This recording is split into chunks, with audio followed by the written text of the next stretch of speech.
Question number 15 देखेंगे क्या कह रहा है और इसको समझेंगे।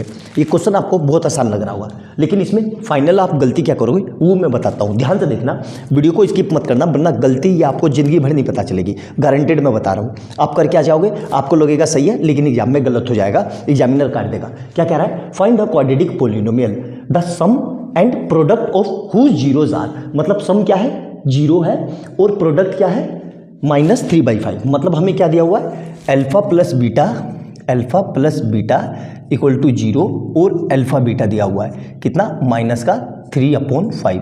मतलब हमें ये निकालना है कि अल्फा की वैल्यू और बीटा की वैल्यू क्या रखूं कि वो मिलके 0 हो जाए, और अल्फा बीटा क्या रखूं कि उनकी मल्टीप्लाई करके -3/5 पे आ जाए। मतलब दोनों को अलग अलग निकालना है। करेंगे कैसे, देखो ध्यान से।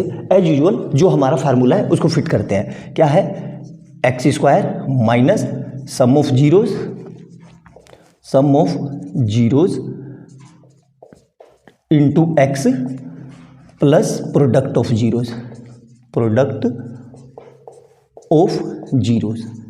ठीक है, ये किसके बराबर होता है, px ले लो fx ले लो, कोई फर्क नहीं पड़ता है। ठीक है, तो यहाँ पे क्या हो जाएगा, px इज इक्वल टू क्या आ जाएगा, x² और सम ऑफ जीरोज क्या दिया हुआ है, जीरोज, मतलब 0 into x plus product of zeros कितना है, ब्रैकेट के अंदर -3/5।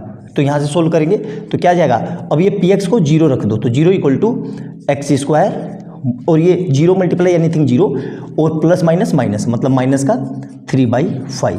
तो यहाँ से आप क्या सोल्व करोगे, अब इसको ऐसे लिख लो, x² माइनस 3/5 इक्वल टू 0। तो यहाँ से क्या आ जाएगा, x² इज इक्वल टू 3/5, और यहाँ से क्या लिखोगे आप, x is equal to 3/5 under root में, जो कि गलत है। क्यों गलत है, 2 जीरो चाहिए भाई, क्वाड्रेटिक इक्वेशन है, x² की 2 वैल्यू आएगी। तो पहली गलती मिल गई आपको, पहली गलती आप यहीं करोगे। तो यहाँ क्या गलती करोगे कि इसको लिखना है हमें x और प्लस माइनस। ध्यान रखना, जब भी एक तरफ स्क्वायर हो और इधर सिंगल वैल्यू मतलब फ्रैक्शन में या 4 या 16 या ऐसा कुछ भी, तो सबसे पहले प्लस माइनस लगाएंगे और फिर पूरे में रूट लगाएंगे और रूट के अंदर ये वैल्यू लिखेंगे 3/5।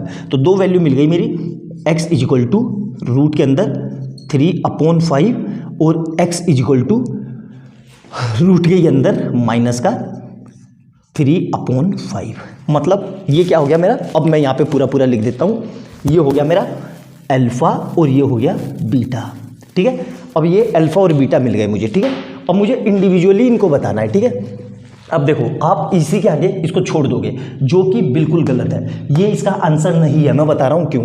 तो अल्फा को मैंने क्या लिखा, √3/5, और बीटा को मैंने क्या लिखा, माइनस का √3/5। तो आपके लिए तो आंसर बिल्कुल मिल गया कि सर दोनों को ऐड कर दो 0 आ गया, दोनों को मल्टीप्लाई कर दो माइनस का 3/5 आ गया, जो कि आंसर गलत है।